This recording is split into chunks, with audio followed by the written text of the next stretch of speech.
Seja bem-vindo, seja bem-vinda a mais uma aula aqui no canal, uma aula com conteúdo que muita gente me pede sempre, principalmente lá no Instagram, no direct ou na famosa caixinha de perguntas, que é o quê? Sobre declaração de imposto de renda, sobre imposto de renda, quando que eu pago, como que eu faço, como que eu sei interpretar esse assunto tão delicado dentro dos investimentos. Então é esse o assunto que eu vou trazer para hoje. É um assunto um pouco mais denso, porque ele está bem carregado aqui de informação, então hoje a gente não vai ter a nossa tão famosa vinheta, a gente vai direto para o vídeo. E caso você ainda não é inscrito no canal, já aproveita, se inscreve no canal, ativa as notificações e tem um joinha aqui embaixo em algum lugar, clica nesse joinha, porque isso me ajuda bastante. Ah, eu tenho uma novidade também. Tá vendo esse som aqui que não tá muito legal, parece que tem um eco? Tô resolvendo. Provavelmente nos próximos vídeos você já não vai mais ver esse eco acontecendo no som. Então, o que eu quero falar hoje sobre declaração de imposto de renda nos investimentos, o que você precisa saber em relação a imposto retido na fonte, em relação a imposto que você vai ter que pagar, principalmente se os investimentos que você está fazendo tem que se preocupar com o famoso leão, com a Receita Federal ou não. Então vamos lá. Primeiro de tudo, o seguinte. Quando a gente fala sobre imposto de renda, você precisa entender e deixar isso muito claro na sua cabeça que existem duas coisas diferentes, distintas, porém de nomes muito parecidos. Uma coisa é a declaração de imposto de renda, que todo mundo precisa fazer uma vez por ano. Há exceções de pessoas que não precisam fazer, mas se basicamente você comprou renda variável durante o ano de 2020, mesmo que você comprou ou não vendeu, mesmo que você só comprou e vendeu R$1 apenas, você vai precisar fazer a sua declaração de imposto de renda entre os meses de março e abril. Ou ainda, mesmo que você não tenha operado renda variável na sua carteira, nos seus investimentos, mas você tem uma renda superior a R$28 mil, ou outros pontos que eu vou deixar aqui no link abaixo, você, no caso, é obrigado a fazer a declaração de imposto de renda também. E a declaração de imposto de renda não é nada mais, nada menos do que você colocar em um documento oficial do governo, da Receita Federal, qual é o patrimônio que você possui, quais são as suas fontes de renda, o quanto de dinheiro que você pagou e todas as suas dívidas, enfim, todas as informações financeiras referentes à sua vida, você vai colocar na sua declaração de imposto de renda. Isso é feito somente uma vez por ano, sempre entre os meses de março e abril para a pessoa física. Então, falamos de imposto de renda, primeira coisa, preciso declarar, não preciso, no link abaixo você já vai saber se você precisa ou não, já dei algumas dicas aqui também, e de certa forma isso é uma vez por ano que você vai fazer apenas, fechou? A segunda parte, quando a gente fala de imposto de renda, quer dizer sobre o imposto de renda que você vai pagar sobre o lucro que você tiver nos seus investimentos. E quando a gente fala sobre esse imposto aqui, tem diferentes formas de você pagar o imposto. Lembrando que o imposto de renda nos investimentos, ele incide na maioria das vezes somente sobre o lucro que você tiver. Existe uma exceção para o caso de previdência privada do tipo PGBL, P de pato. Esse tipo de previdência privada, você acaba pagando imposto sobre o teu próprio dinheiro investido, porque ele digamos assim, um tipo de investimento diferente para objetivos diferentes, tá? E aí, quando a gente fala então sobre esse tipo de imposto de renda, ele se distribui em duas coisas. Existem os investimentos que têm o imposto de renda já retido na fonte e você não precisa se preocupar, e tem o tipo de investimento que você vai precisar pagar um tal de DARF, Documento de Arrecadação da Receita Federal. Eu coloquei um ser humano aqui, ó, bem bonito e bem legível, para mostrar que quem deve se preocupar em pagar o imposto nesses tipos de investimentos é o próprio investidor. Aqui o investidor não se preocupa. Quem faz o recolhimento do imposto é a instituição a qual você está investindo. Então, por exemplo, se você tem dinheiro lá no banco ou na corretora e você fez o resgate, é eles que são responsáveis pela cobrança do imposto de renda. Quais são esses investimentos que você não precisa se preocupar então? Toda a renda fixa, como por exemplo CDB, RDB, fundos de investimento, debênture, entre outros ativos. Então, tudo que for renda fixa, os impostos devidos já são retidos na fonte. Fundos de investimento, fundos de ações, fundos de renda fixa, fundo cambial de dólar, fundo de ouro e vários outros fundos como os multimercados também, já tem o imposto de renda retido na fonte. Você não se preocupa com isso, com exceção dos fundos imobiliários que têm um tratamento diferente, que a gente já vai chegar lá também. Previdência privada, quando o regime de tributação é regressivo, ele tem todos os seus impostos retidos na fonte, você não se preocupa com isso. Quando o regime de tributação é progressivo apenas, ele tem uma parte tributada na fonte no momento do resgate e outra parte você vai resolver. Você talvez vai pagar mais imposto ou restituir o que você pagou no ano seguinte lá na sua declaração de imposto de renda. E nessa parte aqui que tem o imposto de renda já retido na fonte, o que acontece? Quando chega na época de fazer a declaração de imposto de renda, entre os meses de março e abril, você vai receber um documento do banco ou da corretora onde você tem os seus investimentos ou tinha os seus investimentos, e esse documento vai servir apenas para você informar o quanto de imposto foi retido na fonte, o quanto de imposto você pagou e tudo mais, tá? Você não precisa se preocupar com coisas a mais. Única exceção, como eu já falei, é o caso de previdência, do tipo de o regime de tributação progressivo, tá? Agora, onde que está a parte mais complicada? A parte mais complicada está aqui, quando nós falamos de DARF, né? Quando os investimentos que geram lucros e, consequentemente, impostos a pagar, esses investimentos eles são de responsabilidade do investidor para fazer o recolhimento do imposto de renda. Por exemplo, ações, quando você compra e vende ações, fundos imobiliários, BDRs. BDRs são aquelas ações, por exemplo, dos Estados Unidos, que pode ser comprada através de um recibo aqui no Brasil. ETF é um fundo de fundos que você replica lá, um único ativo ele replica, por exemplo, a Bolsa Brasileira, a Bolsa Americana e por aí vai. Esses tipos de investimentos aqui, quando você obtiver lucro na venda, você é responsável pelo pagamento de imposto de renda, tá? Lembrando que ações, existem duas categorias para fins de tributação. Existe a categoria ST, que é Swing Trade, e o DT, que é o Day Trade. O Swing Trade é quando você compra e vende ações em dias diferentes. Comprar hoje e vender amanhã, ou comprar hoje e vender daqui a um ano, ou comprar hoje e vender daqui a 10 anos. Né? Isso é o Swing Trade. Já o Day Trade é quando você compra e vende a mesma ação no mesmo dia. Só isso. Comprou e vendeu no mesmo dia é Day Trade. Tudo que for diferente disso é Swing Trade.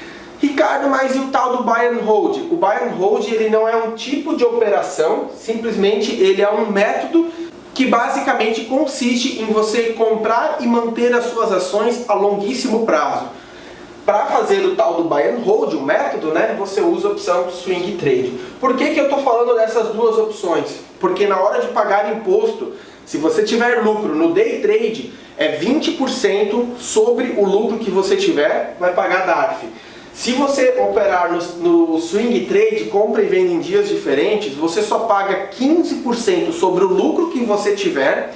E se no decorrer do mês você tiver vendas inferiores a 20 mil reais no Swing Trade de ações, mesmo tendo lucro, você não precisa pagar imposto de renda, tá? Fundos imobiliários, BDRs e ETFs, eles seguem a mesma lógica das ações para fins de tributação, que eu já vou explicar mais no detalhe.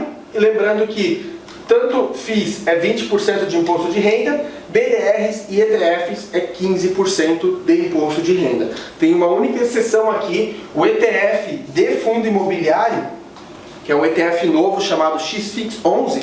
Caso você obtiver lucro, você vai pagar 20% de imposto de renda sobre o lucro, tá?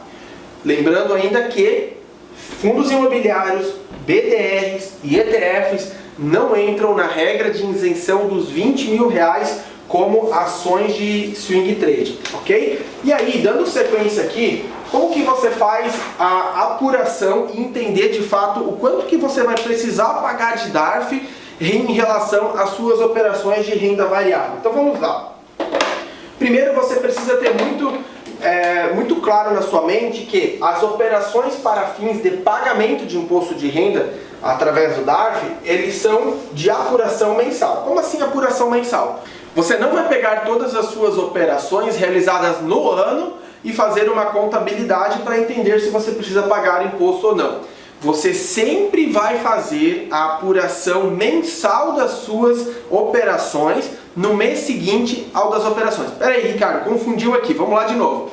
Todas as operações de compra e venda de renda variável que você fizer em janeiro, você vai fazer a contabilidade delas em fevereiro para saber se precisa pagar imposto ou não.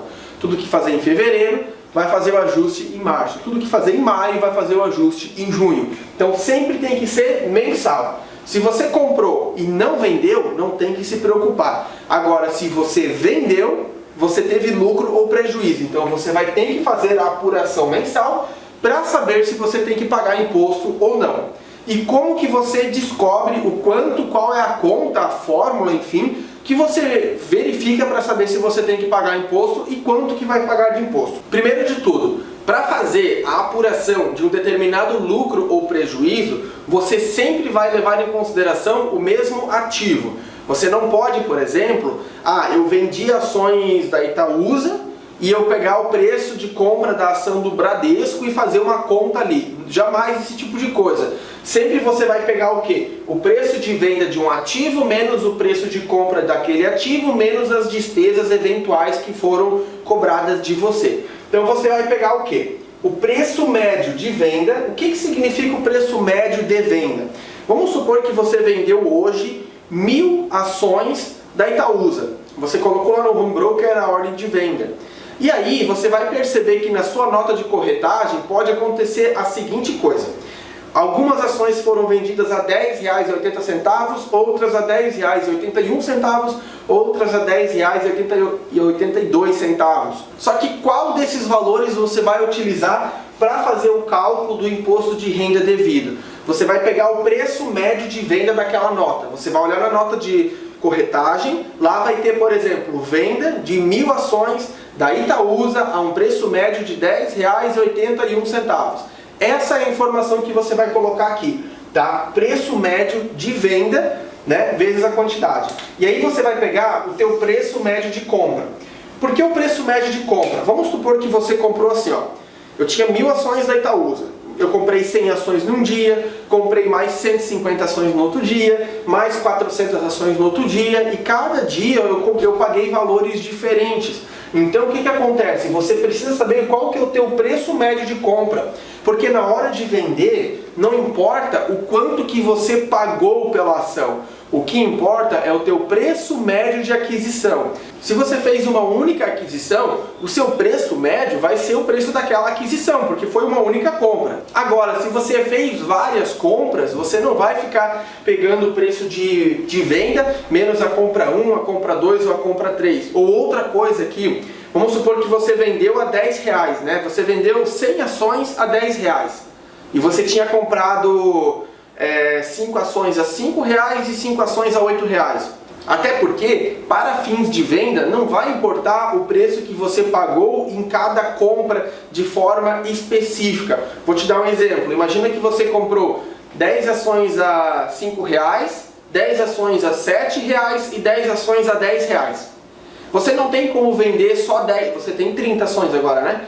Você não tem como vender só aquelas 10 ações que você pagou 5 primeiro, ou só vender as 10 ações que você pagou 10 por último.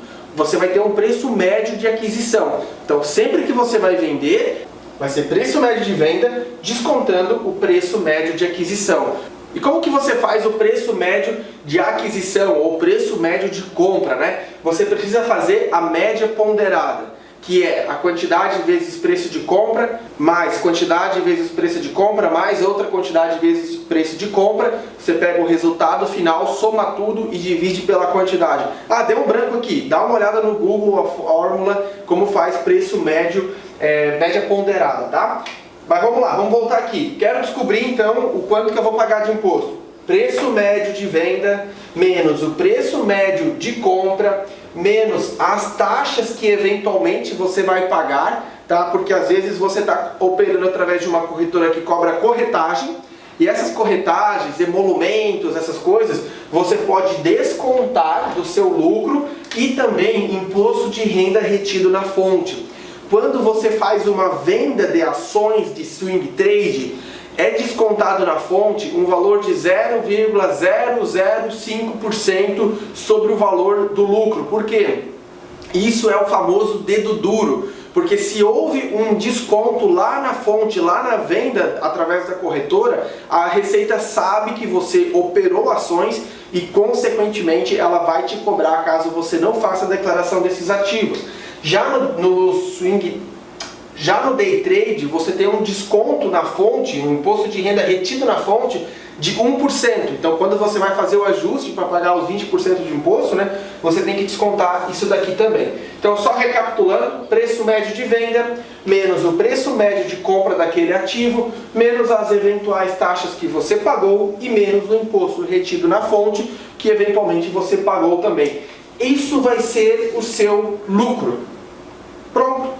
Isso é o teu lucro. Agora, sobre o lucro em ações, você vai descontar 15% de imposto de renda.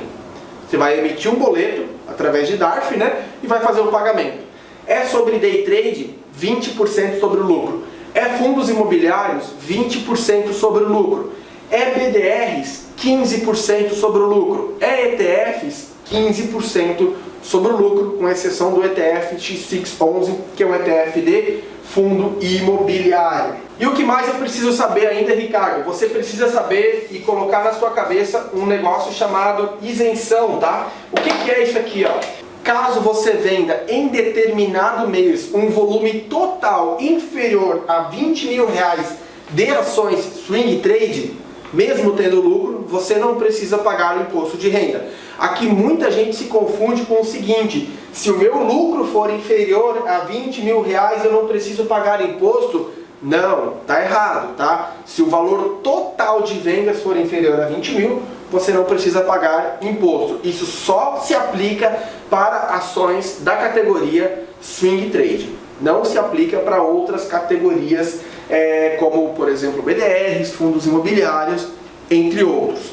E para finalizar a nossa aula aqui, tem mais uma informação importante aqui. Todos os meses que você fizer a sua apuração mensal, você vai descobrir o quanto de lucro ou prejuízo você teve com ações, fundos imobiliários, BDRs e ETFs. Caso você tenha lucro em uma ação, você pode abater com prejuízo em outra ação, desde que for ambas swing trade. Se você perdeu no day trade, você não pode compensar com lucro no swing trade e vice-versa. Se você teve lucro com fundos imobiliários, você pode compensar com prejuízos somente em fundos imobiliários.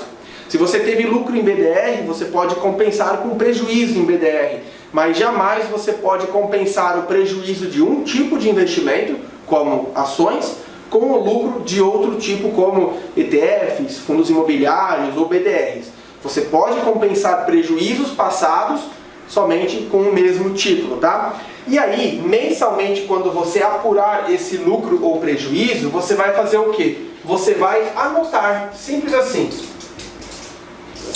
Você vai anotar essas informações, tá? Por quê? Porque lá na declaração do imposto de renda que você vai fazer no ano seguinte, tem um campo específico que você vai precisar colocar lá. Quanto de lucro ou prejuízo você teve no mês de janeiro, fevereiro, março, abril, até dezembro. Então você tem que colocar lá. Janeiro eu tive um prejuízo de R$1.000. Fevereiro eu tive um lucro de R$1.000. E por que você tem que colocar essa informação lá, mesmo que você teve um prejuízo? Porque o prejuízo você pode abater no mesmo ano ou nos anos seguintes ainda. Agora, como que você vai abater um prejuízo com um lucro futuro lá do ano que vem, se você nem declarou que você teve prejuízo? Então, mesmo tendo prejuízo, você vai declarar o prejuízo, porque em um momento futuro você pode acabar compensando isso. Então, por isso que você tem que fazer o quê? Anotar essas informações. Sim, eu sei que esse assunto aqui é complexo, não é um assunto delicado. Essa aula aqui que eu estou passando para vocês, esses conteúdos, passando rapidamente para tentar mostrar o começo, meio e fim do leão aqui, é um assunto que dentro da plataforma de alunos eu gasto no mínimo no mínimo 1h30 para explicar sobre tudo isso daqui, detalhe por detalhe, como que você faz, como que você organiza. Mas o que eu quero que você entenda aqui é que você pegue esse raciocínio que falou de imposto de renda, uma coisa é a declaração de imposto de renda, outra coisa é o imposto de renda sobre os investimentos. Quando a gente pega o imposto de renda sobre os investimentos, tem os investimentos que tem o imposto retido na fonte, você não se preocupa. Tem os investimentos que tem o imposto pago através de DARF, que é você o responsável pelo pagamento dessas DARFs. E aí quando a gente fala do pagamento de DARF, na qual você é responsável, isso daqui você faz para fazer a apuração mensal. Lembrando que você só vai fazer a apuração mensal quando houver venda. Se você somente comprou e foi formando uma carteira, mas você não vendeu, você não precisa fazer isso aqui. Isso aqui você só vai fazer quando você vender. E se você tiver uma planilha a qual você pode alimentando sempre que você comprar um novo ativo, você já vai ter essa informação de preço médio de compra pronto.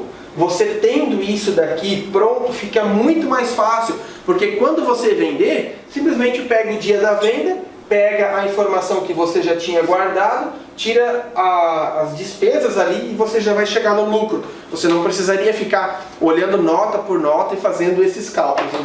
Então é só uma questão de organização para isso daqui que parece um bicho de 7 cabeças se tornar algo do dia a dia, algo da sua rotina, algo que é simples de resolver. Então se você gostou dessa aula, se fez sentido para você, se te ajudou de alguma forma ou talvez bagunçou mais ainda, coloca aqui nos comentários só para eu saber como que eu posso melhorar ainda mais o conteúdo para as próximas aulas, para os próximos vídeos aqui. E se fez sentido para você realmente, compartilha com algum amigo aí, não se esquece de se inscrever no canal e deixar o seu like. Um forte abraço e até a próxima.